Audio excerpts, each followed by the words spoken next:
मनापासून आभार मानते जे जे लोक आज मला आशीर्वाद देण्यासाठी सामील झाले।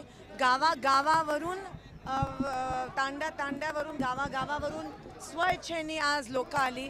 काल रात्रीपर्यंत फोन आम्हाला यायचं आणि सगळे या ठिकाणी आशीर्वाद रूपात सामील झाले। मी सगळ्यांचे मनापासून आभार मानते। या गरमीमुळे त्रास झाला असेल तर क्षमस्व, पण नक्की ही लढाई आता दिसून येत आहे की ही सगळ्यांची लढाई आहे। निवडणूक जरी माझी असली तरी विजय हा लोकशाहीचा झाला पाहिजे आणि सोलापूरच्या जनतेचा झाला पाहिजे।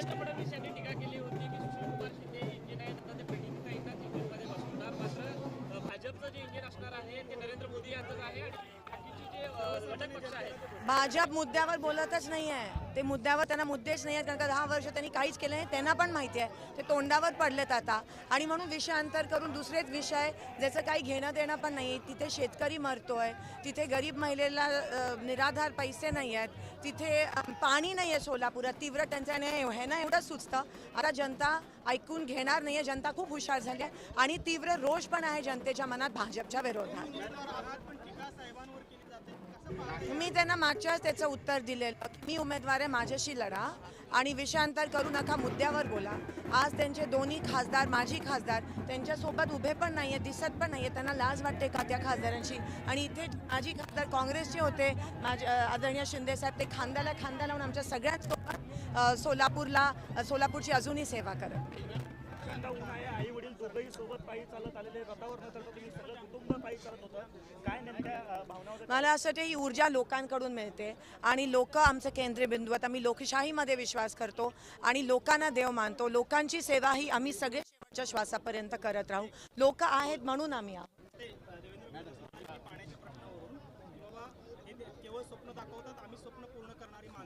मग मला सांगा, 2 वर्ष झाले महानगरपालिका निवडणूक का नाही घेतली?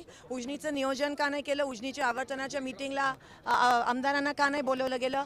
केवळ बीजेपी ही जबाबदार आहे। सोलापूरचा तीव्र पाण्याचा जो प्रश्न आहे त्याला फक्त दोषी ही भारतीय जनता पक्ष आणि ह्यांचे सगळे नेते आहेत, आणि म्हणून आज सोलापुरातला शेतकरी आणि सर्वसामान्य माणूस हा त्रस्त आहे। 30,000 घरं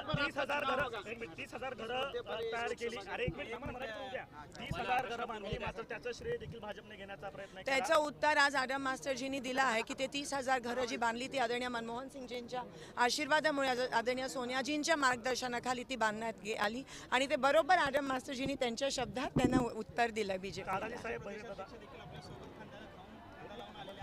त्यांचा आशीर्वाद नेहमीच। आम्ही जेव्हा पटोले साहेब जेव्हा ह्या प्रदेशाचे प्रदेशाध्यक्ष झाले, त्यांच्यासोबत मी देखील कार्याध्यक्ष झाली। आम्ही एक खंबीर टीम म्हणून महाराष्ट्रात त्यांच्या नेतृत्वाखाली आहोत, आणि आज भावाच्या रूपाने ते मला आशीर्वाद देण्यासाठी आले। काडादी साहेब पण आहेत, काकासाठी आहेत, खंदारी साहेब आहेत, भालके साहेब आहेत। 1.5 महीने से विविध मुद्दों पर बहस और बघा, या ठिकाणी जनतेचा जनसैलाब या ठिकाणी रस्त्यावर आलेला आहे आणि एक संदेश या निमित्तानं दिला जातो आहे। देशातलं जे तानाशाह नरेंद्र मोदींचं सरकार आहे तिला उलथून लावणं हाच लोकांनी ध्येय घेतलेला आहे, आणि त्याच्या आधारावर इथं या उन्हामध्ये लोक प्रणिताईचा फॉर्म भरायला इथं आलेले आहेत। शिंदेवर अनेक प्रकारे टीका करण्यात आली आहे। सोन्याची चमचा घेऊन ते जन्माला आलेत आणि पुस्तोड कामगाराचा मुद्दा आम्ही उमेदवार दिलेला आहे अशी देखील टीका करण्यात येते, याकडे कसं पाहताय? आता तो ऊसतोड कामगार राहिला की अजून किती श्रीमंत झालेला आहे, त्यांनी फॉर्म भरलेला आहे, त्याची संपत्ती किती आहे हे तपासा, त्याची संपत्ती किती आहे हे तपासा। आता तो ऊसतोड कामगार नाही राहिला, त्याच्यामुळे ऊसतोड कामगाराच्या घामाला या पद्धतीचं अपमानित करण्याचं काम भाजपने करू नये। एकंदरीत राज्यात महाविकास आघाडीची 4 तारखेला अवस्था काय असेल किंवा काय निकाल लागण्याची शक्यता आहे? महाराष्ट्रामध्ये 48 जागा महाविकास आघाडी जिंकेल अशा पद्धतीचं चित्र आज महाराष्ट्रामध्ये आहे। ते आम्ही बसून निर्णय करू।